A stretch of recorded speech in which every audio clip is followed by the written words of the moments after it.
I always say, like, I'll never sell the brewery unless it's, like, a life-changing amount of money.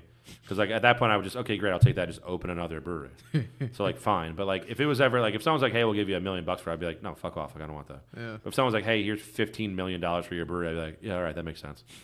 And, like, it wouldn't be a thing where, like, I'm abandoning people. I'd be like, okay, great. Like, I'm going to open up a brewery, like, a town over. Like, fine, great, no problem. There's probably, like, huge clauses in that I can never do that. But in an ideal world, that's what I would do. That's in your negotiations. Yeah, in my negotiations. Yeah, you know, I mean, I look like a good negotiator, too. This is what you want showing up in the boardroom, dude. I showed up to meet the governor looking like this. I met the governor a few times to talk about, like, beer and, like, legislation stuff, and I just was in, like, my Brewlittle's Hawaiian shirt and, like, shorts. Well, you look like craft beer. Yeah, I don't dress. I mean, I look good in a suit, but I hate dressing up. The same thing. Like, I had a Burlington County Chamber of Commerce thing that I spoke to, like new faces of business or whatever it was, like, in Jersey. And I thought they just wanted me to talk for, like, a little bit. I didn't realize where I was going to, and I just had, like, a big, like, day at the brewery. So I'm in, like, khaki shorts, my boat shoes, and the bright orange Hawaiian shirt I wear all the time. And I get to this place, and these people are in, like, suits and pearls and shit. And I was like, fuck. And then I get in there, and I'm like, oh, I am so underdressed. And I found out that I wasn't on, like, a quick little panel. I was the last person to speak. Oh, my God. In, like, the big panel. And I had to follow one of the state senators. I had to follow the mayor of Burlington County and the president of the Burlington County Chamber of Commerce. So I followed all these guys up that were in, like, suits and ties with, like, shorts and Hawaiian shirts.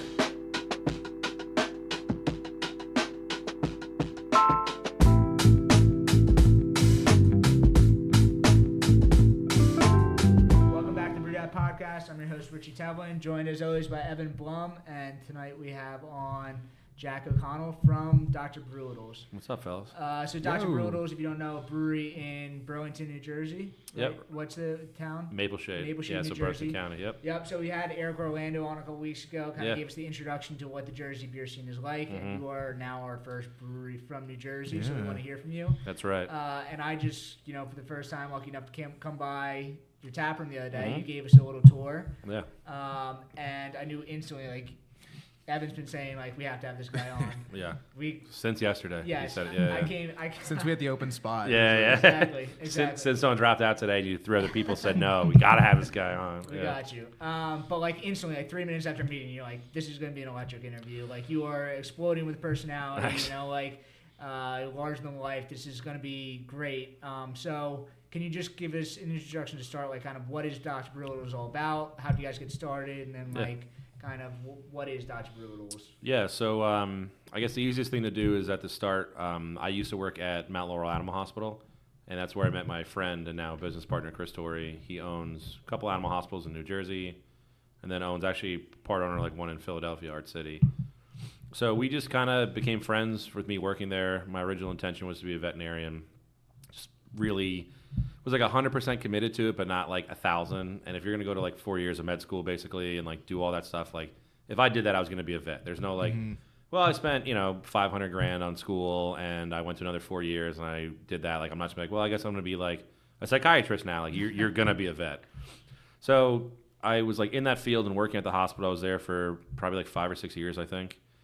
And then just kind of pulled out, didn't want to do it. Went back to like my background, which is in like computer science, and then I have like engineering and stuff like that. And just stayed friends with Chris. He approached me one day, like we drank beers together a lot, like we hang out pretty often. And he was like, "Hey, I want to start a brewery. Like, what do you think?" And I was like, "Why the fuck would I do that?" Like, I'm working a good engineering job, making close to 6 figures a year. I work 4 days a week, and 3 of them are watching like anime because like everything's automated. Like I've automated everything, so I basically don't work. And I mean, I worked a ton, but just was watching anime and not working basically. And I was like, I don't know if I want to give that up. Like, it's a lot for me to say, like, let me, give up my life to do something that, because I never brewed a drop of beer before this. I worked in beer in Long Island for like maybe a year and a half before I like moved out to Jersey with my ex.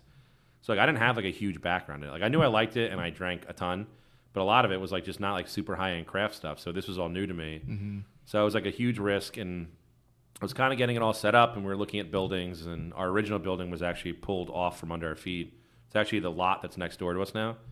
We found out Volcano Sushi obviously was like the one that wanted to like buy it, and because they wanted a liquor license. So they pick it up. We're out of a building, and we're all like, hey, we got a lot of stuff going on. I have huge projects at work. Chris is opening another animal hospital.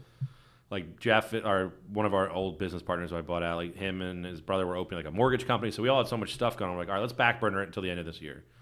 So end of the year's coming around, and I'm like, I was talking to my wife, or she was I guess then just my girlfriend, Casey.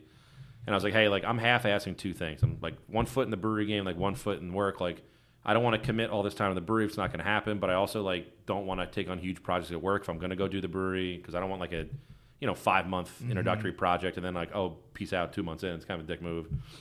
So I end up telling her like, hey, this week I'm scheduling a meeting with Chris and Jeff. Like I got to tell them like, hey, I got to do one thing or the other. We either have to definitely do this thing or not do it so I can focus on a direction of my life. I mean, I was young. I was 27, 28 at the time. So weirdly enough, Jeff goes, yeah, I want to talk to you guys too about something. We have a quick phone call. Jeff goes, hey, before anything starts, I bought a building. I'm like, what the fuck you mean you bought a building? He's like, apparently the building that was next to the lot we wanted, which is a 2-story building, he was like, yeah, I just bought it. Because like it'll be a good project. Maple Shade's on the up and up. Like I'll just be able to sell this building no matter what. But like I have a building if we want it. And I was like, well, I made this phone call because I have to decide if I want to do a brewery or not. And just from there, we just got the ball rolling like heavily. I did all of our state paperwork and stuff like that. And it was. And when was this? So this would have been in 2019. Actually, was the original inception of the idea.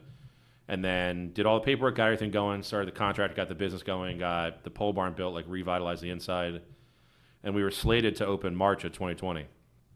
Obviously didn't happen. It's a great time. Yeah, just a real good time. Everyone's super happy. It was kind of crazy because you go from like the apex of like what Pokemon Go was and everyone hanging out. And the world was a beautiful place to just, oh my God, everything's shut down. We're all dying. So obviously the state went down to like working basically 1 day a week. We had kind of a shitty rep for it too. And it sidetracked everything. We didn't open until September of 2020. So it was just like 7 months where I was basically retired but getting paid to like golf 3 days a week. So that like helped get my game in like, the good spot. But it was just like crazy roller coaster from like, holy shit, I don't know if I want to do this, to holy shit, it's happening, to holy shit, it's here. and that just was like the whole, like how it all kind of started, where it came from. And then, the partners we had and stuff like that. And it's just it'll be 4 years this September now. Cool. So I want to get this out of the way.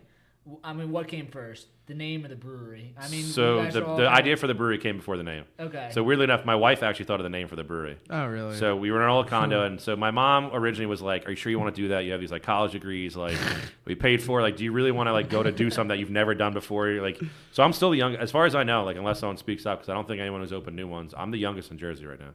So I'm 33. I'm still the youngest brewery owner. But that's wild. I know, it's crazy at 33, like, because I would have thought someone by now would have done it. Because I think the guy who's just above me is, I always forget his name. It's like Andrew Jar or something from Magnify. Okay. So he, I think, is like, he was 25 when he opened up, but he's 2 years older than me now. So I'm still, as far as I know, the youngest. Which is crazy because, like, in craft beer years, you're a veteran. You're But weirdly enough, like, I'm not, though. Like, when I go to these meetings and stuff, so, like, what I get a lot is people don't assume, because, like, you look at me and you think, well, who's this giant, like, hairy Sasquatch person? And, like, this is how I dress and how I look. Like, I have a lot of hair. I'm a big dude. Like, I have a pretty, like, buoyant personality. And I'd go to these, like, state meetings and stuff like that. Like, I used to be on, like, boards for beer and stuff like that. And I'd go into these meetings where, like, everybody would be in, like, their 50s and 60s. I'd be showing up at, like, 30. And they'd be like, oh, like, you, like, work there or something? I was like, no, like, I own it. And they're like, oh, like, what's your background? I was like, I don't know. I never brewed beer before. And so they'd look at me like, this, like, fucking moron, dude. Like, why is he opening a brewery up? What is he doing? But, like, I have this really addictive personality that, like, if I want to do something, I fucking do it. And if I'm not going to be good at it, I just don't do it. Like, that's why I don't run track. Like, I'm not going to be good at running track. I won't do it. So, like, same thing with golf. Like, I started golfing 3 years ago, and if anyone who listens golfs, I'm a little less than a 10 handicap right now. So I shoot like high 70s, low 80s in my club, but I mean I'll have like my day where I shoot like a fucking 88 or something like that. But I have like I put everything into it, and so when this brewery happened, that was a big like why that was such a big point in my life, because I was like I had like a horrible like internal argument with myself of like, you're half-assing two things, don't do that because you're gonna fuck something up. And that's not your personality. Hell no, dude. You can ask my wife. Like, I always have these like the weird hobby of the year, and like I will just get way too into it, but for like a year, and like golf stuck, thankfully, and the brewery stuck. But like it'll be like Magic the Gathering. I'll play it super intensely and spend thousands of dollars in a year, and then I'll be like, all right, I'm good. I don't want to do this anymore. That is honestly how my personality goes with either Pokemon or wrestling or whatever hobbies I get. It's a good year and a half, and then it's like, oh, what's next now? Oh yeah, dude, I lost like 30 pounds playing Pokemon Go and walking stuff, and put it on all back to next year. But yeah, I mean it's crazy. So I'd go into these meetings though, and if you can't tell, I have horrible ADD. So we're gonna talk about 4 things, and it's every sentence. But I go back to these meetings and like I would start talking, and then I'd be really into beer, and I know like the nuances of it, and the laws behind it, and all that stuff. And then like I got a little more respect. But at first, like I mean, I look like a brewery owner, like I get that. But like also when I go to these like statewide meetings and stuff like that, I don't come off as like a guy who's been doing this for like 4 years now. And there are a lot of guys who are in it for like a while longer than us. But I mean, 4 years, we're getting up there though. We're kind of like, we were right after or right before that like big boom of like breweries started, because everyone seems to be around like, 5-6 years old now. Mm-hmm. Yeah, it's very cool. So, I mean, you guys opened up as just the tap room, or like everything you guys were producing your own beer from the start? So in Jersey, the law is anything that you put on your tap list, you have to make. Okay. I can't get it from anywhere else. I mean, you can have people contract it, and it's kind of like a gray area in New Jersey. There's no like real regulation about it. Like anything that I have on our tap list, we make. So that production facility, like when we met it, like I guess like a little less than a week ago. Yeah. Everything is produced back there by my brewer Josh, and now we just hired a new guy, Nick Martino, so he's working back there with us too. He was the brewer at Red, White, and Brew.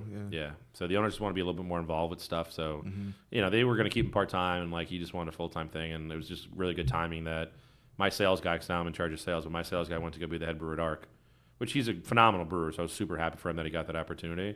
And then just worked out timing-wise that the owners want to be more involved in Red, White, and Brew, and Nick needed a new place, and we put him on, and Josh said he's like, it's the one of the best like assistants or guys back there that he's had. Because Nick's a full-time brewer. He's not even really like an assistant or anything like that. But yeah, so it was just kind of like it was everything at once. Like we built the tap room out. We had the production space. I mean, I thought it was going to be kind of like a fun thing to do. I didn't realize how big we were going to get. So like our fridge was just like I showed you like the corner of the brewery, and now it's like 20 by 25. Like I can't imagine working it out of that fridge. I still can't imagine. Like that? We only had that first fridge for like 6 months, and we're like, this is way too small. Like we're selling way too much beer. Yeah, I mean, if you haven't been to Dr. Brewlittle, it's like like classic tap room up front. You go back, and it's just like this like what do you like Amish massive. Oh yeah, we have a pole barn. A pole that barn. Like 12-year-old Amish kids built. Bro, I've never seen anything like it. They would show up in like full slacks and hats and the hair and everything. Like it'd be full on like Amish. Like they were Federville pole barns. Dude, they were Amish. Like it was nuts. And you'd go out sometimes to talk to them. I talked like their foreman and stuff. And then I'd look up and they'd have like 13 or 14-year-old kids just like climbing trusses with like nail guns. No harnesses, just like bop, bop. And just doing it like with ease in like church pants. Dude, it's fucking wild. It's wild. I don't know how to screw anything together. I could build stuff 10 feet and down. Like, you're not putting me up high anywhere. Because I know that gravity works the same on all of us, but I'm falling way harder and way faster. I mean, it wasn't just slapped together, too. It's, like, high quality. It looks nice. It's all, dude, trusses are set, like, 8 feet in the fucking ground or something like that. Like, it's all, like, really nice quality tin for the barn and stuff. There's, like, we have 2 heating elements in it. Like, it's a nice building. But they just put it up so fast. And you have room to grow also. I mean, like you have it's 5-barrel brewery. You said you have 5 and 10-barrel bright tanks or fermenters. And then you still have the dry goods storage. But like you have packaging right there, but there's still places that you can add tanks. Yeah, there's 2 spots where you can drop tanks. We had the conversation today that if it does move to like, cardboard cases in some of our cans or 12-ounce cans, we would need a new canning line. Yeah. Well, I would think that if I did like that big of an expansion or we want to grow more, there's an empty lot next to us. I'd almost consider like making a big U-shaped building essentially and just having like every like thing storage there and production on one side and then like a throughaway. That's very cool. And I mean, just the tap room in general is kind of connected to everything, and you guys are expanding into the space next to you, so it's like kind of like creating this whole experience. Yeah, building like a 60-person patio out there. Nice. Yeah, we're trying. I mean, we're getting there. It's almost... Yeah, and you guys have the party room up top? Yeah, so we have a second floor that I use for like a lot of private events. It's overflow for the tap room too. Like if there's a band, it gets really loud downstairs. People can go upstairs. It's a little bit more of a quieter like environment and stuff like that. So, but for the most part, it's used for private events. Like we have like 2 this weekend, and so that's really nice to be able to book all that stuff. Nice. Especially since the laws changed. Because before I can only have a certain amount.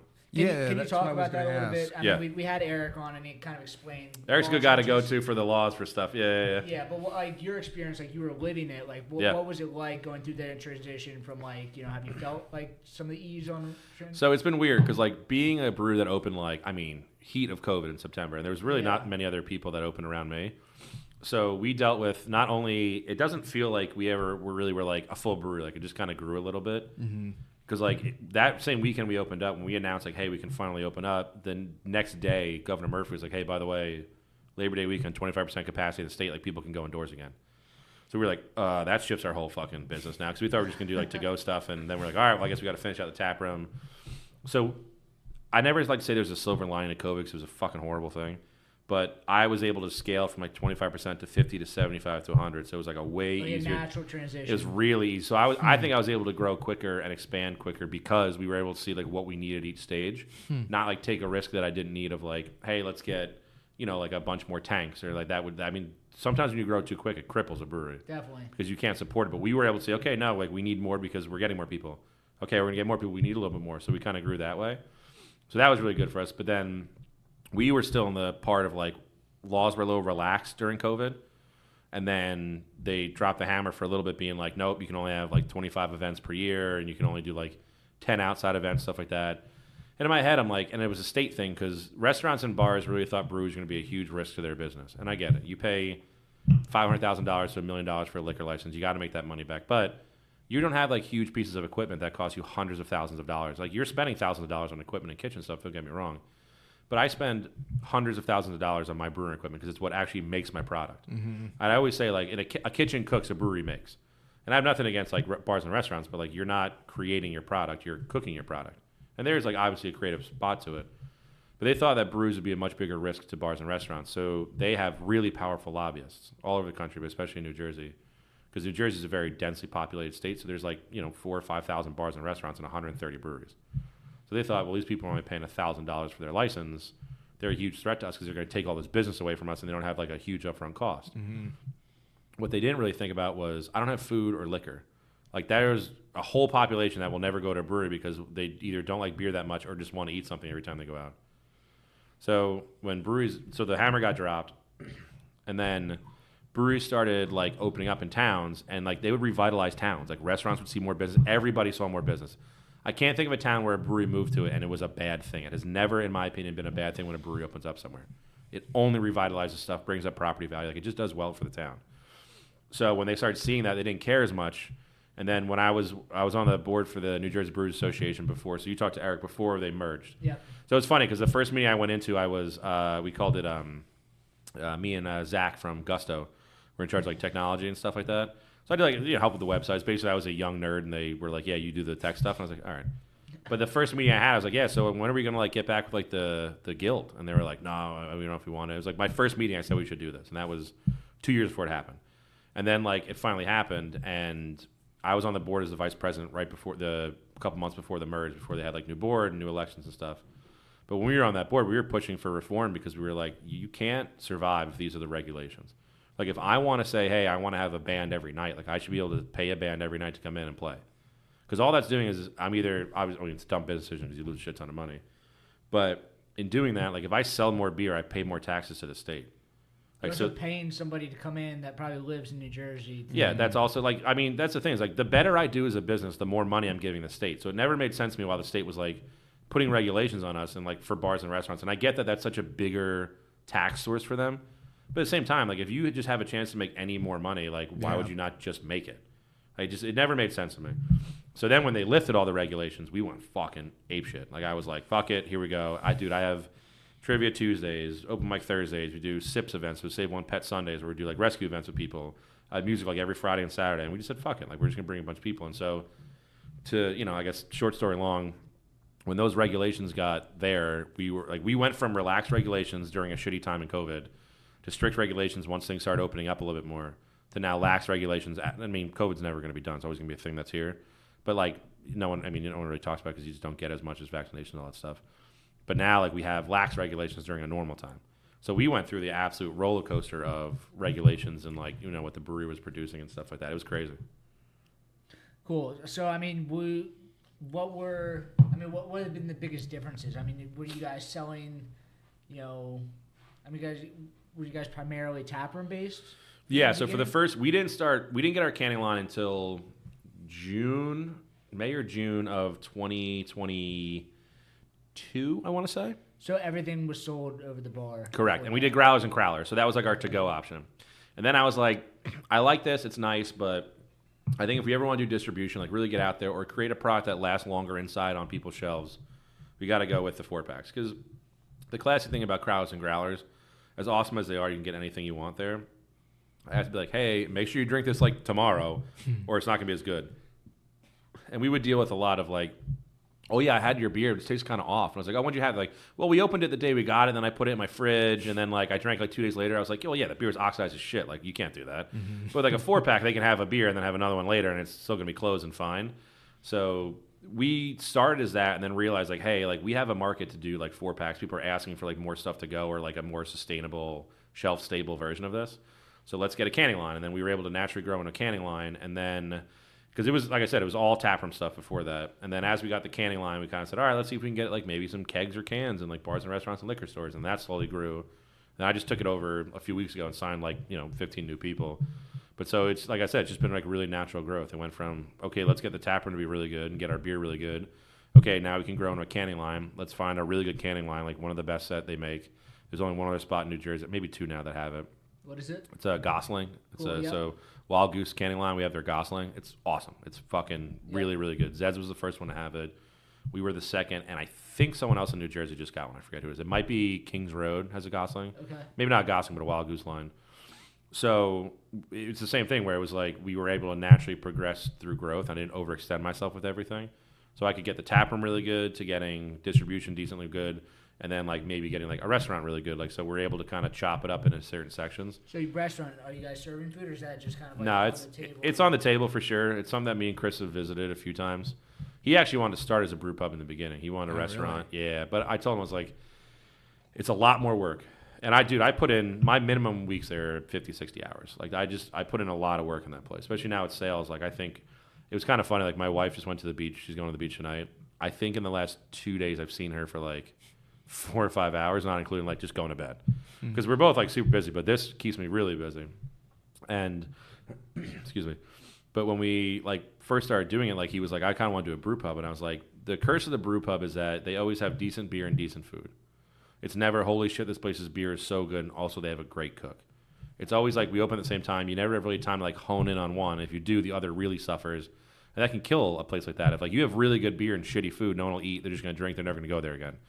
So I told him, I was like, all right, let's get our beer really good. Because not a lot of brew pubs have like really good fucking beer. Like they might have an awesome kitchen and their beer is like, all right, it's good beer. Mm-hmm. Like it's fine. Yeah. It's not anything that I'll write home about, but like I don't mind drinking it. So like let's get our beer really good. Let's do as good as we can. Get a professional brewer. Like get our ideas together. Like do good beer. And then if it opens up down the line, like there's a place next door we could potentially buy. Like let's do that. You plug into like the brewery scene. A lot of people that are like into breweries, like they look at brew pubs and breweries differently, and like if you can like attract like the brewery crowd, they're already coming to you, and then like the restaurant crowd is just gonna always be there. Yeah, no matter what. Crowd, because people always say like, oh, you're the only brewery in Maple Shade. I go, well, technically not. There's an Iron Hill in Maple Shade, and I like going there. I'm there first Fridays. I do my points. As a restaurant. Correct. It's not a brewery, so I think if we can get our brewery side really good, which I think we've done so far, won a couple awards. Like we have like competitions we've won, like stuff like that. Get our beer really good, still have that brewery crowd, then also offer the food to people. And then if they want something other than our beer, you have like, liquor and stuff like that too. But I can still have that same like beer crowd. Like they're coming there for great beer and good food. But yeah, so that's kind of been like the journey through that. And so it's definitely on the table. Like I wouldn't say that we don't want to do it. It's more just I don't like growing out of want. I want to grow out of need. Definitely. And so when we need to knock down a wall and maybe open up a brew pub, like we're gonna do it. But it's definitely something we're thinking about for sure. Okay, so I guess like you've grown through the tap room and now distribution. Have you seen your beers change? Like I mean, you've had the same head brewer since you opened. Yeah, that was kind of like my goal, was to make sure that like our beer didn't suffer if I want to go out. Like I grew distribution as our brewery grew. So before we had our production expansion that we just finished like last September, October, I said like, hey, we can sell maybe a keg or two off of each of these batches, like because we're going so much like through so much beer in the tap room. I don't want it to like the tap room to suffer because I want to sell a keg for $200 to a bar or restaurant. So for us, it was more like the product always stayed the same because I was never like trying to rush stuff out for like distribution.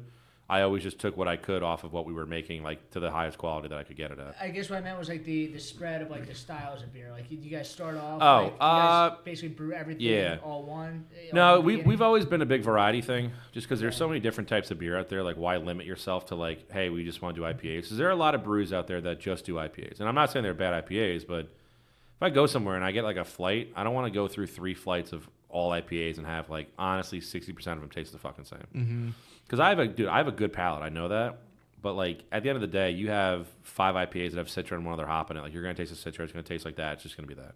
Like there are nuanced differences, but to the average beer drinker, which is 80% to 85% of like what you're actually bringing in, they're not going to know the difference. It's just going to taste like a lot of similar IPAs. So for me, we have 16 taps. Like I want different beers on. Usually at any one time, I would say we have, not including like grogs, maybe 2 to 3 IPAs on out of 16. And then I like pilsners, lagers, stouts, pours. Like there's just so much variety you can do. You were talking about this, the Orange Dog Stations, the white ale. It's a white ale. Like who, other than Allagash or like Cold Snap, like you just don't see white ales. Yeah, a part of why hazy IPAs grew, it was like the redheaded stepchild of white ales. It was like I mean, you had like the heady toppers and all that stuff come out, and it was it was cool having those IPAs. But I like to switch now where it's more towards like pilsners and lagers and weird shit.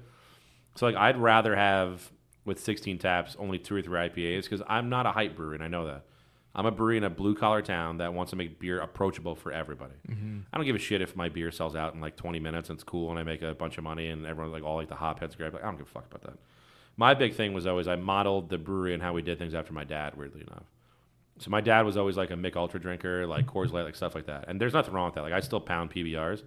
Like I have a bottle of Shadow Raptors in my fridge that probably costs like $600 for a single bottle next to a 6-pack of PBR. Like I don't care. Like I'm a trash can for alcohol. Dude, I'll rip like fucking like, I'll be doing like Blanton's and Hibiki and stuff like that, and then I'll go rip like green tea shots. Like I just really don't care.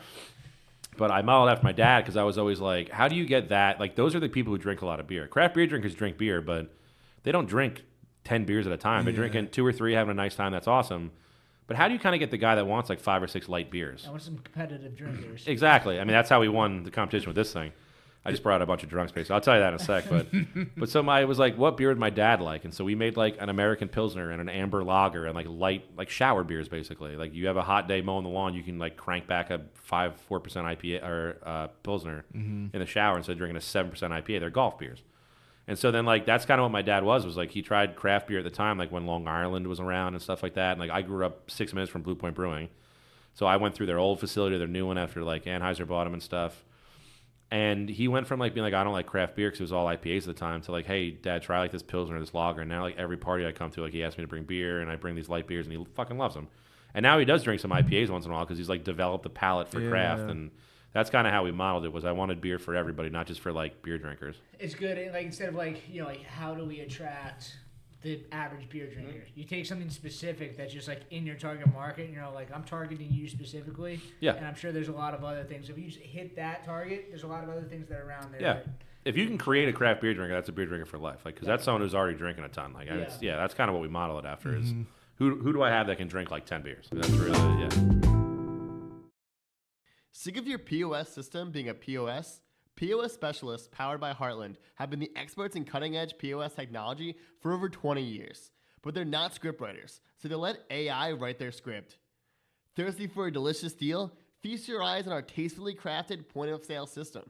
From order up to cash out, this POS is the coriander spice your brewery needs. It'll have you saying, Prost. Yikes. See? That's why they have a 24/7 live phone support, not chatbots. Their experienced project managers will program your POS, train your staff, so you can just focus on the beer and not worry about the AI. Ask about their free processing options, handhelds, and online ordering. Email kevin@posspecialists.com. Mention BrewedAt and get $500 off your install. Email kevin@posspecialists.com. So you say like you're not a hype brewer. Like there's a lot of breweries that like lean into like like the beer insider beer scene. Yeah, like I never understood that. Like it makes it like I get it because you're creating demand for a product, and I'm not saying their beer is bad by any means. Like so, Troon's a perfect example. Troon's beer is good. I shy away from it sometimes. It's always like a hoppy ale I feel like they release, but they're good hoppy ales. Like I know why people get them so much. Like it makes sense. I just don't get the model of like I'm not saying like holy shit you should like mass produce this. But I'm also saying, like, hey, like, if Troon made, like, a fucking Pilsner, the world would burn. Like, the place would go nuts. It's always, like, hoppy ales, a sour, and a dark beer. Yep. So, for me, it's, like, I don't want to be a hype brewery because it's cool that, like, 200 people, like, that's their allotment for crowlers, go and get that beer. But out of those 200 people, they're the same 140 people and 60 lucky people getting those beer. It's like, why am I going to just market myself to 200 people 3-4 times a week when I can market myself to, like, everybody who drinks beer in New Jersey? So, and again, this is not a shot at Troon. Troon is one of the best breweries in New Jersey. They make phenomenal beers. There's a reason they're so sought after. But it's not the model we went for. I wanted like I said, I want to make beer for your dad. Like, I want you to be able to take your dad out somewhere and, like, sit down at a bar and have a beer rather than, like, give him that crowler of, like, that green hoppy ale, and he'd be like, what the fuck is this? Like, it just doesn't make sense to me. So, I mean, that's not your... I mean, I came to visit the brew with Sam and Allison from Boozy Mutt. Yeah. And it's like... Dope people, by the way. What? First time meeting them, dope people. Yeah, they're awesome. Yeah. And we're going to have Sam on eventually, too, to kind of, like, talk about, like, the opening of it also. But it's, you know, like... Part of the conversation was like people are into craft beer, people are into beer, but like people really love their animals, and like more than people, yeah. Created like this brewery that's like now both like beer, brewery, and animals. Like how much interaction do you guys like? Is that is it a big part of the brand, or is it like? Oh, you just rang the ADD bell, by the way. Okay. We had the whole conversation of how I got the name, and you brought that back up with the dog stuff. I'm telling you, dude, my brain is just an absolute just manic tornado. So going back, the name comes from me working at the animal hospital with my partner, coming home after my mom said, can't you do something with your degrees? That's what expended the other 4 conversations we had. But my mom once said we should call it, once you kind of like warmed up to the idea of like me doing my own thing, she said you should call it Dr. Doolittle's, like after the thing. And I was like, Mom, that's probably taken. Like I'm going to imagine, we're going to get a C&D fast. Because that was the whole, did you think if that was the question, did you have the brewery first or the name first? Yeah. So the name came, I literally walked in the door, because I call my mom every Tuesday. It's my Tuesday phone call. I just want to make sure my names are in bold letters on that will, is what I tell her. So I told like my then, I guess she might have been my fiance at the time, Casey. I was like, yeah, my mom said she called it Dr. Doolittle's. She goes, why don't you just call it Dr. Brewlittle's? It's beer, right? And I went, fuck, that's good. And I told my partners, and they were like, yeah, sign it up. Like, that's great. We put it on everything. But that was like, yeah. But I don't know why that reminded me of that. But yeah, we've created an environment where it's like super pet friendly. Because like there are places that like allow dogs, but it's kind of in the gray area. Like we want them all in there. Are you kid friendly? Yeah. So I always say as long as the parents are the owners, like owners. I mean, not owners of the kids. You know, as long as the kids that you own, yeah. But as long as the people who own the dogs or the kids, like the parents of the kids, are well behaved, it's never the kids or the dogs that create problems. It's the people. It's the owners. It's the parents. So as long as they're well behaved, we don't care. Dude, I have a guy who just called me today and signed up for his 1-year-old's birthday party upstairs. My partner, when he had his 1-year-old's birthday party there, he bought like a bouncy house for upstairs and like a ball pit and shit. And like, it was nuts. It was bonkers. People go out of their minds for their 1-year-olds. It's really an excuse for... And their dogs. I mean, I've seen like dog birthday parties being like more expensive than any birthday party I've had. Oh, yeah, 100%. But yeah, so like we just create that big environment of like bring your animals in. Like, because the other thing too is that's a whole nother market of like people who don't want to leave their dogs at home anymore. Oh, absolutely. So now what you have is like you can't really bring them to a bar or restaurant, but I can bring them to the brewery, and if we can bring our dog out somewhere, like we're gonna go to that place because I want to bring my dog there, not because I want to have beer, but because I want to go somewhere with my animal. Yep. Yeah, that's the whole thing with like the Boozy Mutt is just like, you know, it's hard. You know, these people have dogs and they're like, you know, where do I find the time? It's just like, you can do both of them at once. Yeah. So that created a whole other avenue for us. Like we do like a pet of the month. We have like a whole wall of photos in there. Was that always from like day one kind of thought Yeah, we process? were always. I mean, my partner's a veterinarian. I grew up in that world. Like I have animals. Me and my wife never want kids, but we have 3 cats, a dog, and a snake. Like we're definitely animal people first. I always like make the joke when one of the things when people bring in animals, I always say like boy or girl. They go boy or girl, whatever. I go, can they have treats? And they go yes. I go great, because we make our own. Well, we have them made for us. We make our own dog treats out of our spent grain from the beer. Very cool. Is that the partnership with Brewskits? Brewskits. Yeah. But so what we'll do is I'll always say like, can they have a treat? They go yeah. And every time I give them a treat, I'm always honest and I say, listen, like I know people think I made a brewery for people, but I made it so like I can give dogs treats and hang out with dogs. Like it's fucking awesome. I can't remember the last time we had a day in there, even a slow day, where at least one dog wasn't in there. That's awesome. It's like every single day. Like the cutest puppy ever was in there. Yeah, I had 3 dogs in today. I had 2 at once, and another one came in as the 2 were leaving. Like we always get animals in there, and that's you gotta think about it too. Those might be people that like aren't going out somewhere with their dog that night, but like I sold another 4 or 5 beers, 6 beers, whatever it is, because people said, "Oh, I can go out with my dog for the night." Because like you get home, the dog's been home all day while you're working and stuff like that. You want to spend time with them, let them out, all that stuff. Yep. But if you can also go out and do the thing that you want to do and have a drink, but also bring your dog with you, it's a whole nother avenue. You also like help differentiate yourself. Like there's 10,000 breweries in the country. Yeah. Like, how to differentiate There's yourself. so many. Yeah. You know, like you are dog and pet friendly. Yeah. And, I mean, I have a tattoo of my cat on my arm. Like it's really like we're serious. we're big into animals over there. Well, I think one of the cool things, and I wanted to talk about this, is the Helping Paws collab. That's a big project of ours. And literally like specifically Bruno on here. Yeah, from the festival. Yeah. From the festival, you brought in. Did he get adopted? I don't know. I think he did. I'm not sure though. I don't want to say yes and give our hopes up because Bruno's been up for adoption for a while, which is crazy because he's like the sweetest fucking dog so ever. So famous now. Yeah, he's on a can. Yeah, so like cool. The Helping Paws thing is we work with so we do the 2 big programs we do is Helping Paws. They're a rescue that is owned at one of the hospitals with my partner Chris in Pennsauken. So every season we do a new beer for them. We donate $1 per can or beer sold back to the rescue. We put adoptable animals on the can, stuff like that, and we do SIPs, which we created like a program called Save One Pet Sunday. So S1PS. So it's clever marketing, but it's the big part of it is really like we give a free event space on Sundays to animal rescues. And so I want to say out of like the however many weeks are left, like I have at least like 2 a month moving forward. But so we'll go usually 12 to 4 and we'll create a fundraising space where they don't pay to like bring people there. So they're already interacting with people we're going to have there on a Sunday. They're bringing more people and we encourage them to bring in adoptable animals. That's an amazing idea. Like how many people are coming to bars on Sundays and like Yeah. you just created 40, 30 people that might not be there. bar. Yeah. And they bring in adoptable animals. Like I don't remember also the last time that we had a rescue and that at least half the animals they brought in didn't get adopted. That's amazing. Yeah, so the SIPS program is awesome. Like that's with any rescue, and then the Helping Paws one's specific. If you adopt your pet from a bar, like yeah, it's pretty dope. you're married to that bar for the rest of the time. Where'd you get? Oh, dude, we have people that bring in like puppies that they got at rescue events with me, or they like met like the owner like for adopt. Like we have a lot of puppies that still come in there. Like yeah, these are like brewery puppies. It's weird too. We have kids like that too, where it's like. I knew people when they weren't pregnant. They were pregnant. Now they were there when like 1 year old. Yeah. So we definitely have both. I prefer the animal version of it, but yeah. Very cool. So I mean, your can. Speaking of the can art, I mean, you speak on the can art a little bit? You have an artist that does it. Your friend? So my buddy John does it. Friday Pizza Party on Instagram and stuff like that. He does the same. I think he won one of our. He won one of them with my art.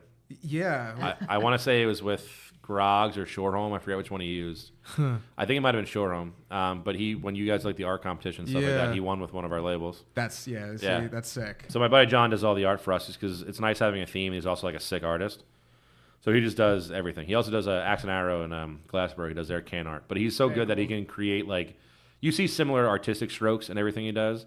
But we have 2 like pretty different styles of things. Like we either do like pretty realistic photos of like cats or dogs, but then also like stuff like that. Yeah. Like after you told me that, I went and looked at Axe and Arrow. I'm like, it does not look anything like it. No. But I can tell that it's the same person. Yeah, it's like same, but different. Yeah, like, exactly.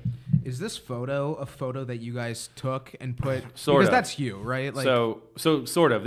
We've had like a lot of our photos from that Malt Madness competition at the Blue Monkey, and there's definitely been like group shots of like stuff like that. Yeah. But that was just kind of more an idea that he based off a photo. Okay. We have there is a beer can with my face on it though. Yeah, there is. The 100 bottles of beer on the wall. And then this is your bartender? So that's Sam. So she thought of the idea for a green apple sour, and it stuck. So we did that. This is Doc, my brewer's late cat. He passed a few years ago. That's Grog, my cat.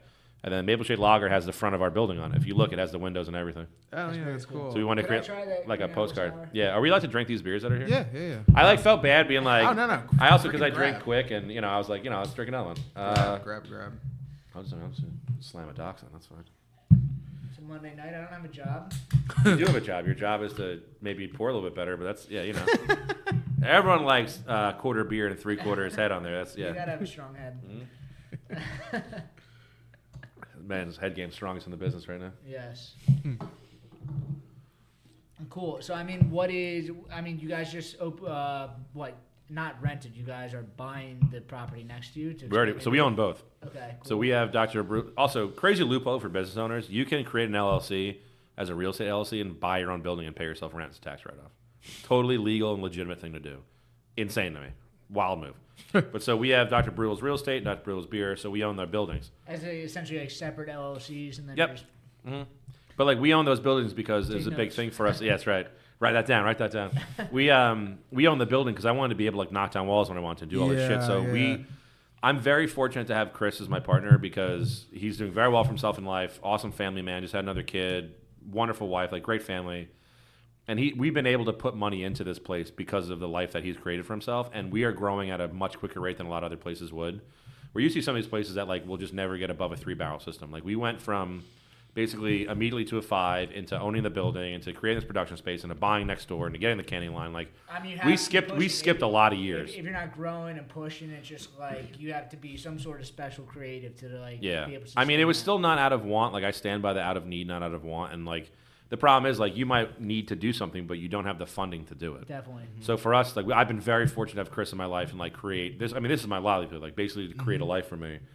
But like in doing so, like we're just able to grow a lot faster. So I own 2 lots. We own the brewery lot, and then the lot that you guys saw next door that has the yoga studio, the eventual coffee shop. We're trying to create this thing called the waiting room, where we're going to add like arcade cabinets and like shuffleboard and darts and pool. So it'll be like kind of like a event space kind of thing. And then the big thing we bought that for was our buildings are perpendicular to each other for production, and we need to extend out sideways. We couldn't go back further because the parking lot was there. So we need to go sideways. And when I talked to one of the attorneys that I had when I was in the NJBA, I said like, hey, like how do I go about basically carving out what would be 600 square feet out of land next door if they're willing to like rent it to us or something? It's like, honestly, if you ever have the ability, just buy that lot. Like if you can get it for a decent price. So complicated because then the ABC gets involved of like, we're storing beer on a place that we're renting, or it'd be like just this weird thing.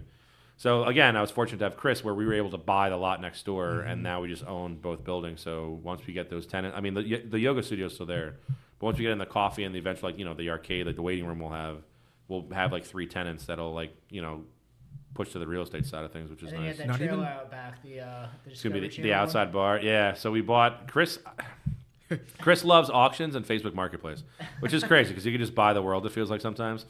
But so like he just will see these like random things that no one else would ever find. And it was in Philly that we got it from too. It was not a great spot that we went to. But he found this thing on Facebook Marketplace. He's like, we could do something cool with this. There was never an idea for an outside bar or anything. It was just, hey, we're going to eventually have this patio. Like it was like a week after we decided, hey, let's build a patio too.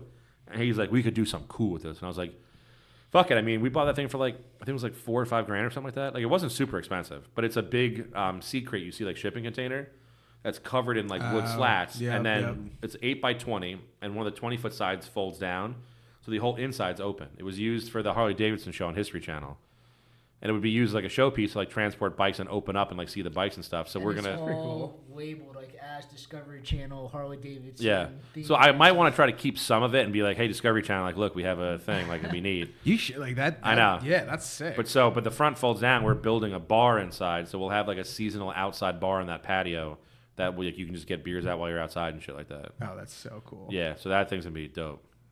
Yeah, I told you this when I came to visit. Like, I knew to me, like, you're not some guy that, like, half-ass something. It's just, like Ron Swanson, don't half-ass 2 things. We can whole-ass 1 thing. Exactly. You're taking this I got property, I got a fat butt, dude. I put a lot of booty into that thing, dude. You're taking this property and you were doing, like, the absolute most with it. And it's, like, I'm trying expanding. It's very cool. Yeah, I mean, it's my life. I'm trying to create, like, because there's no retirement plan. There's no, like, 401k I'm building to. Like, I'm hoping that this creates an ideal for me where I can buy, like, a few condos and, like, make... My goal is like never like I want an expensive car, a huge house. Like if I could passively make like $80K a year, have my house that I have, own a few properties that just pay like we just get like rent and like mortgages from, and I can golf when I want to, go out to eat once in a while, and like go on a vacation a year with my wife. Like that's all we really want. Like I don't have expensive taste whatsoever, but like that'd be neat for me. Like I'm not trying to create some like lavish lifestyle for me. I'm trying to create somewhere I can invest in other things and just be comfortable in life and not like worry about where like my next paychecks come from and stuff like that. It's really my only goal. Nice. So is that kind of what you guys are focused on now? I mean, you said that like you're taking over sales. Like, what's the focus now? Like, is it distribution? Is it sort of? So I would say like I have an end goal. So like it's just like different moves to get to that end goal. But I knew what I was from A, and I know what I want to be at Z. And for right now, like that might change. Who knows? So like all the steps in between are just like what letters are going to come first. Yep. Like, all the rest of the alphabet's kind of jumbled up. I feel that sometimes. So my end goal for me is like my parents are so supportive now of this. They tell all their friends about it. They bring like a van out like once a year to like bring all my like people I haven't seen in like years come out. Like they brought a coach bus out the other year, and on the side it said Brewlittles are bust, and they brought in like 60 people. So I shut the place down for a day. They brought in like 60 people, all their family friends. The people were like, "Oh my god, this is great." So like now they're so supportive. Like a really cool end goal for me was, I don't want like my uncle in California buying my beer, but like if I could have my parents go to like a restaurant somewhere around them or like a liquor store somewhere near them and like get Brewlittle's beer, like for me, yeah, like that'd be so sick. Like that's like kind of the angle. Like do enough where I can expand through a few states around here and call it a day. Yeah, I'd be happy. Like we'd be at a good point. And like granted that might change of like, hey, like I always say like I'll never sell the brewery unless it's like a life-changing amount of money. Because like at that point I would just, okay, great, I'll take that, just open another brewery. So like fine. But like if it was ever like, if someone's like, hey, we'll give you $1 million for it, I'd be like, no, fuck off, like, I don't want that. Yeah. If someone's like, hey, here's $15 million for your brewery, I'd be like, yeah, all right, that makes sense. And like it wouldn't be a thing where like I'm abandoning people. I'd be like, okay, great, like I'm gonna open up a brewery like a town over, like fine, great, no problem. There's probably like huge clauses in that I can never do that, but in an ideal world, that's what I would do. That's in your negotiations. Yeah, in my negotiations. Yeah, you know, I mean, I look like a good negotiator too. This is what you want showing up in the boardroom, dude. I showed up to meet the governor looking like this. I met the governor a few times to talk about like beer and like legislation stuff, and I just was in like my Brewlittle's Hawaiian shirt and like shorts. Well, you look like craft beer. Yeah, I don't dress. I mean, I look good in a suit, but I hate dressing up. The same thing. Like I had a Burlington County Chamber of Commerce thing that I spoke to like new faces of business or whatever it was, like in Jersey. And I thought they just wanted me to talk for like a little bit. I didn't realize where I was going to, and I just had like a big like day at the brewery. So I'm in like khaki shorts, my boat shoes, and the bright orange Hawaiian shirt I wear all the time. And I get to this place, and these people are in like suits and pearls and shit. And I was like, ah, fuck. And then I get in there, and I'm like, oh, I am so underdressed. And I found out that I wasn't on like a quick little panel. I was the last person to speak. Oh my god. In like the big panel, and I had to follow one of the state senators. I had to follow the mayor of Burlington County and the president of the Burlington County Chamber of Commerce. So I followed all these guys up that were in like suits and ties with like shorts and Hawaiian shirt. So I mean, this is what you get when you get it. But like now that they're like going back to again ADD moments, but like going back to like all the supportiveness and stuff is like, yeah, like distribution right now is awesome. Like I like doing sales a lot. I think I'm good at it. Like I like to talk and I like to, you know, I'm selling my own product, and that's making a big difference for us.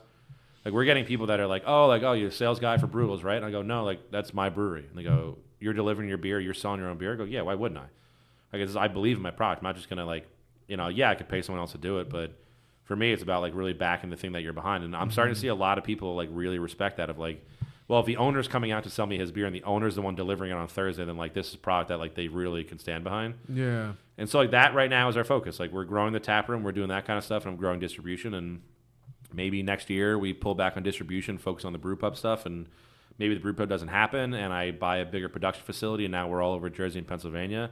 I just kind of know where I started and where I kind of want to end up, and all the stuff in between is just I'm a big time like seat of the pants kind of guy. Like I just kind of roll with it. Not a lot of stuff stresses me out. I just kind of want to, you know, any opportunity that comes my way, like we want to try to capitalize on. I don't want to like have this like super set vision of like this is what we have to do and like put the blinders on, then miss all the shit around you. That could be like really cool opportunities to do stuff. So are you self-distributing right now? Yeah, so the laws in Jersey allow for a brewery to self-distribute under their own license. Cool. So any bar, restaurant, liquor store in New Jersey, I can distribute through myself. Does it have to be from the same facility? No, so I could have two facilities. It just has to be under a license number. Gotcha. So basically, I would either distribute. Let's say I had Brewery A in Maple Shade and Brewery B in like LBI. Mm-hmm. I could distribute out of both, but I would just have to mark where the beer is coming from and brew. It has to be brewed there and distributed from that site. Gotcha. Okay. So that was the whole reason that Tonewood built Barrington. They needed a shit ton more Fuego. They were basically having days where they'd have 5 or 6 things on tap because every single tank in the back was Fuego because that beer just is the IPA of New Jersey. Is that like when you're going around to bars? Is that like, I mean, they're so hot right now. Is that like not the biggest competition, but like they're the biggest local brewery around there right now? So it's weird because like there's no real. Everyone has their own like avenue and stuff. Like I'm never in competition with Tonewood unless you know we did beat them the first year in the Malt Madness thing. So I guess we were in competition, we won. So the one time we were in competition, I beat them. I'm just kidding. They're great. I met Eli and those guys. Like they're awesome. But like they're such like a bigger brewery where like their distribution is so much wider than ours that like us being in a bar, restaurant, something like that, it's never knocking off Tonewood. It's like it's knocking off maybe a beer that doesn't do as well or like somewhere that's not as local. Yeah, some large. Yeah, and there's also like, dude, I do collaborations. We might have done the most collabs in the state right now. I think we've done a lot. Really? Because like the loophole of you can't like I can't sell your beer at my brewery, but if you own a brewery in like Manahawk and I own one in New Jersey, like in Maple Shade, I can come to your brewery and brew a recipe with you guys. And then you can come to my brewery and brew at my place, and I put on tap at mine, and you put on tap at yours. So you have the same beer at 2 different locations that way. So we've done at least like 30, 35 collaborations between different organizations and breweries and stuff like that, because I like working with other people. But like there's no one's really in competition with each other. It's not like a bar or restaurant where like a person's going to go eat a burger. They're going to have one burger that day. Where are they getting that burger? For us, it's like a person's going to drink a beer, but they might have 5 or 6, and it might be fun to go to 3 different breweries to have those 5 or 6. And the culture of craft beer is, you know, like very community-based, so they want to share the love. Big time. Any brewery that really goes, like, fuck you, like, I'm the best brewery, we're going to do better. We're going to knock you out of all the places. They never survive. I can't think of the last one that did well that was like, fuck you, we're going to be just our brewery, and like everyone else is dead to us. Like, you have to be collaborative. Yeah. Because people talk too. And a lot of these, like, I know a lot of bar and restaurants owners. So if they ask me, like, hey, how's Jim's brewery? And I go, Jim's an asshole, dude. Jim, like, says fuck you to all the other breweries. They'd be like, well, I'm not having Jim's beer on. Like, it just... It's like the story that you tell to, like, bars, like, you know, not just bars, but customers, like, craft beer is this collaborative, like, you know, like, entrepreneurial focus thing.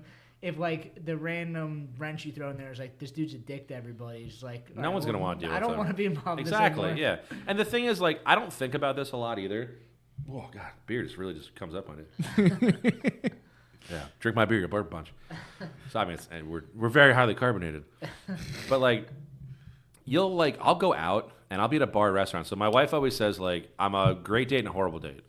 I'll be really attentive, but not for the first 15 minutes. I'm catching up on emails, I'm doing shit, we're sitting down.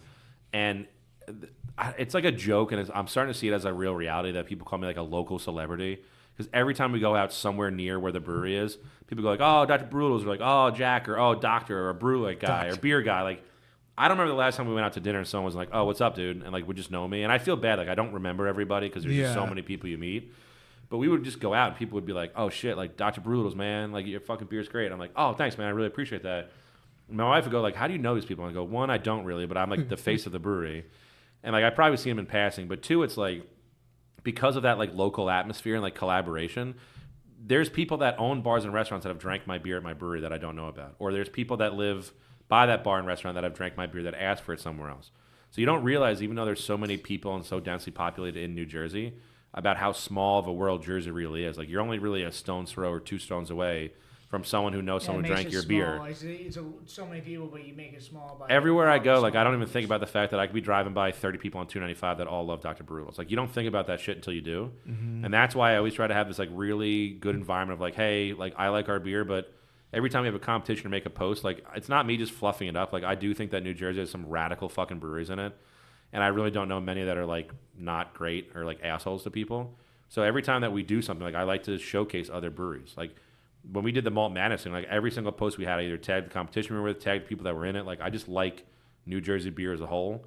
Because the big thing, too, is the better that beer does in New Jersey, the better that you do personally. Yeah. Like, if I grow myself, I'm not growing the state. I'm growing, like, what I'm doing. And it's such a small-scale growth. But if I grow, like, New Jersey as a whole, the whole reason that I did, like, a board seat and I was the vice president of the NJBA and all that stuff, because I want to make Jersey beer better as a whole. Because if 30 places grow, I'm going to be one of those 30 places. And it's just going to make New Jersey better and more craft beer drinkers as a whole. It doesn't make absolutely. I mean, not to talk about ourselves for a second, but like, part of the reason why we did this podcast, and like, I'm trying to like beat this horn, is when I got into craft beer, all the breweries, it was like the large regional breweries now were the breweries that were hot when I was getting into craft beer in like 2011, and they had this like front and center person that was like in the front of the brand, like someone like you that was just like. You're not just creating this brand where it's just like, it feels like the Wizard of Oz. It's just like you are in front of your brand. Yeah.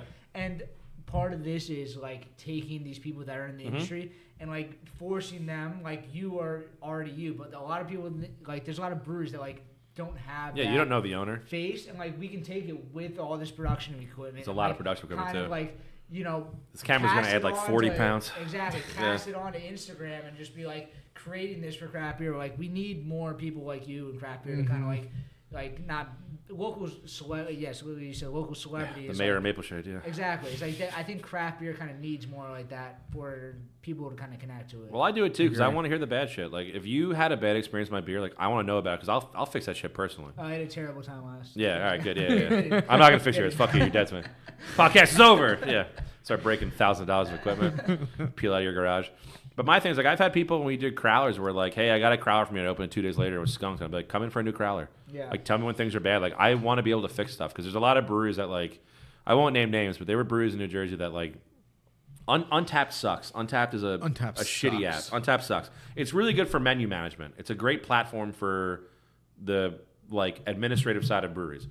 As a front public-facing whole, if you need to do that, you should use BrewedDB. Yeah, as a sponsor. Yeah, podcast, but as a front-facing thing, the thing that sucks is that like the rating system got so skewed because it was like, hey, this beer was okay, 3.5. I was like, it's out of 5. That beer was okay. It should be a 1 or a 1.5. Yeah. But then everyone's minimum ratings became 3.5s, and then people were like, oh, I like this beer a lot, 5.0.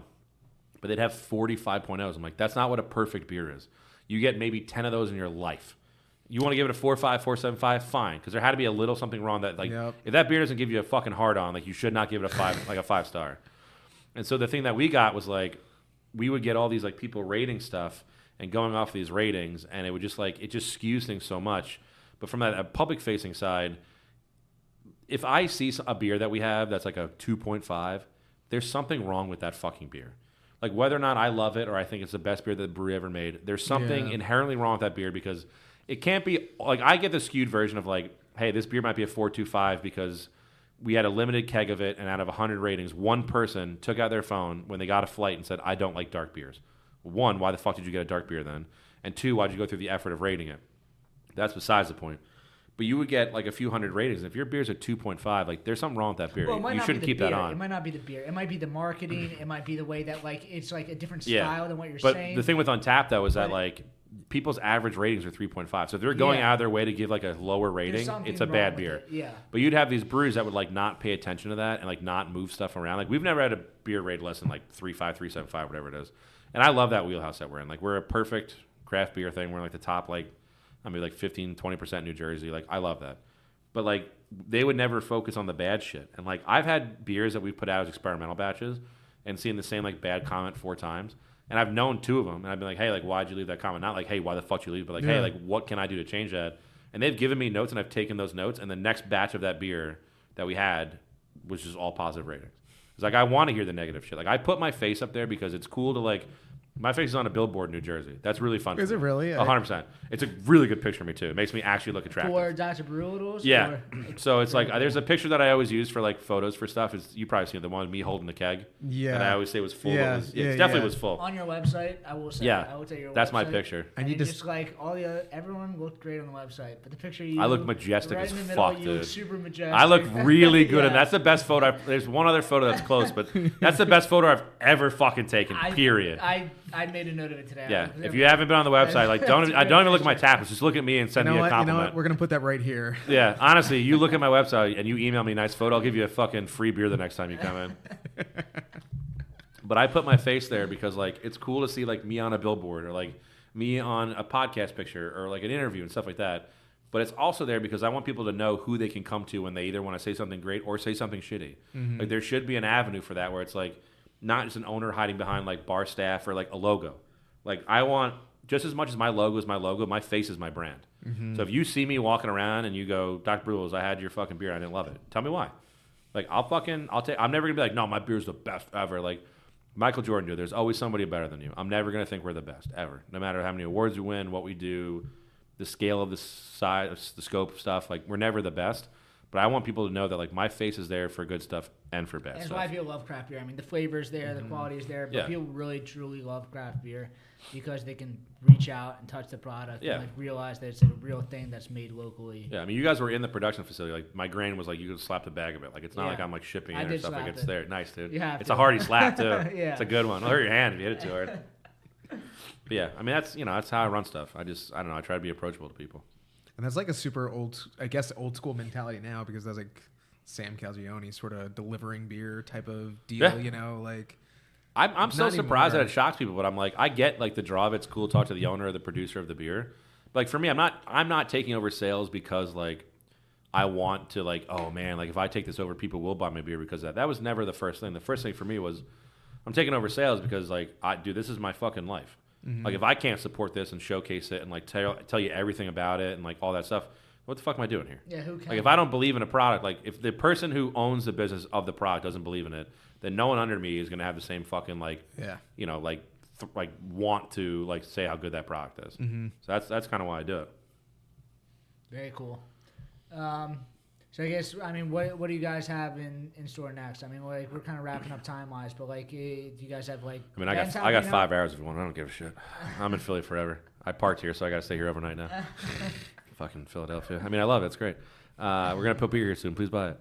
I mean, so the expansion is really big for us. It's took us 564 days to get a permit.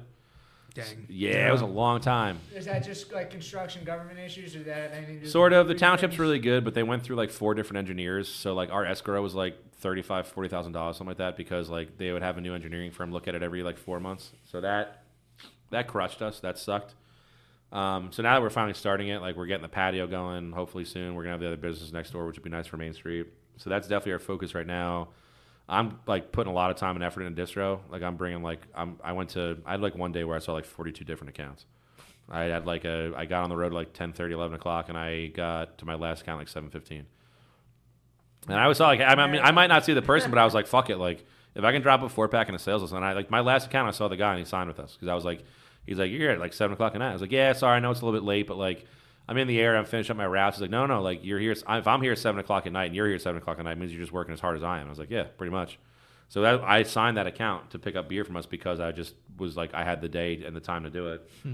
So like distro is definitely something I'm focusing on a little bit, just kind of seeing where that beast takes us. Maybe it's a dead end, maybe it's a cool, thriving part of it, but we're not going to know until I reach the end of that wall kind of thing, or maybe that trail never ends.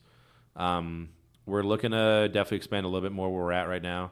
Just kind of grow the brand a little bit more. Got a lot of fun things in store next door, but like I said, like every day is kind of just like waking up and seeing what the day brings and seeing what I got to do. Like just kind of taking it day by day and not worrying about like what's my 5-year plan, but like more like what's my like 5-week or 5-month plan. Just making sure I hit if you set like 10 small goals to reach one big one, it's going to seem a lot easier to reach those 10 goals and just setting that one big goal and trying to figure out how you get there. Definitely. So I like little steps to get to the second floor. I'd rather walk up 30 steps than walk up 2 of them. It's a lot less effort. Yeah. Definitely. Yeah. Any cool collabs in the near future right now, or? I would say the one that we have coming up the quickest. I mean, the Helping Paws is every season, so we're planning our next fall one.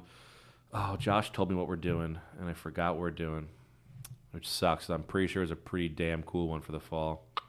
Guess you'll just have to tune in. Yeah. See, there you go. I'm leaving you on your edge. I'm not forgetful. It's enticing you. No, I'm a moron. I forgot. So Helping Paws is always a fun thing that we do. And then we are doing stuff with Laka's Coffee. So Laka's Coffee is a really big coffee shop in New Jersey, which weird, like I know we're running out of time, but I'll tell you a quick 5-hour story. So weird little thing is Laka's Coffee is in like every diner in New Jersey. Like they're like a big coffee company in New Jersey, and they're the next town over in Pennsauken. So I didn't know that they were that big, and I was like, hey, it's a local roastery. Like I know they were like big, but I was like, hey, what if I reach out and say like, hey, we're making a coffee beer, and it'd be really cool if like the local place right next to us like gave us some beans to do it with. Like I think that'd be a fun collab. And I left them a message because I got transferred to the wrong person apparently. And 2 weeks later, the guy reached out. He's like, I'm so sorry. My name's Chris. Like, we would love to do this. This is awesome. We've been looking at you guys for a while. We've wanted to do stuff with the brewery for a while. And so, like, they kind of courted us a little bit. And I was like, oh, this is fucking dope. I feel like a pretty little princess. So we did a first collab with them where we did their dark roast. It's like dark note. We did a coffee stout. And it was just like alcoholic cold brew. Like, it tasted just exactly like cold brew. Their beans are great. It was like 5%. And people, crushed it. Like, we went through that. I think we went through the full batch in like 3 weeks. It was so fast. And I said, okay, like, I want to test the first one. If that goes well, let's do something fun. So the plan for the future is twice a year, we're going to do a collab with them. The beers will change. But the cool thing they're going to do is they'll create, like, a medley of beans. So, like, we're going to create a new one every time. And the only time you get that specific medley is going to be either in our beer during the collab or the bags that they sell during the collab.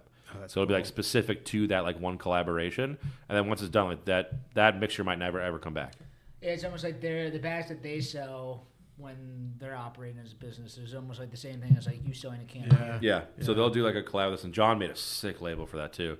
It's cool. It's like a. Did he design the label for the coffee also? Yeah, that's what it's good cool. too. It's like Very cats cool. boarding a dog pirate ship. It's fucking sick, Nice. dude. It's dope. But that's like the bigs one we have coming up. I got a few with breweries that I got planned coming up. We have a couple house beers in the works that we're trying to get through and do some house beers. Some in Philly too.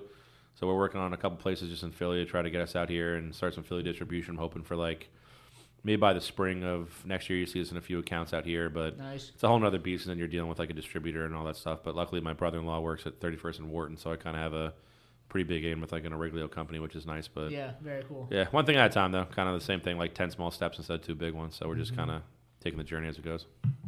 Nice.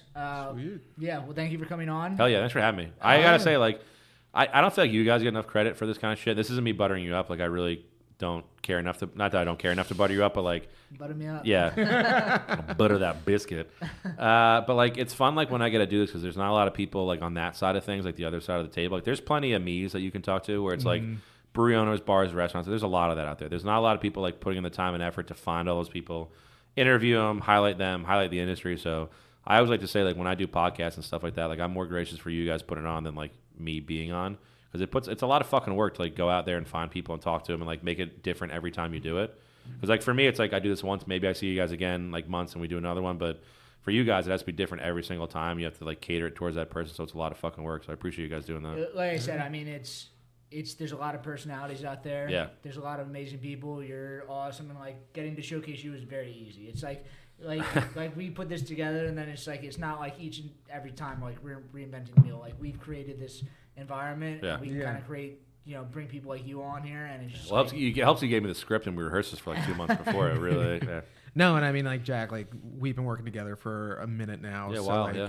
So it's want to highlight just that in a sense. Yeah, it's like, been an awesome partnership. It's helped us. Like it's done a lot of stuff for us. It's gotten you guys clients. Like it's gotten stuff on your side. It's just been a really beneficial like little two-way. Yeah. Yeah. So like that. Little tete-a-tete. It like for us, obviously starting up, like it takes people to believe in what we're doing in a sense, and you've been one of those people since day one for us. That's what I'm about, dude. Like I see a company that either wants to do something fun or like, because my thing's the same as distribution. Like if it works, great, awesome. But if it doesn't, no hard feelings, we move on. It just wasn't good for us. But I mean, yeah, our partnership's been dope. It's highlighted. We've got new followers. It's been an awesome thing. Like I can't recommend you guys enough. I tell people about you guys, about like the social media aspect of things. Like it's just been really good. There's been no like negative things for us, honestly. It's been dope. Appreciate it. Yeah, hell yeah. Cool. So where can we find you guys? At Dr. Brewlittle on Instagram? Yeah, pretty much everything's like either just search Dr. Brewlittle's. I have a girl I work with, Jen. I do pretty much everything myself, but she's really good at like SEO and Google and stuff like that. Cool. So she's designed a few websites for like Chris's Animal Hospitals. So if you just search Dr. Brewlittle's, like we're going to come up quick. So Instagram, Dr. Brewlittle's. We have a Facebook page.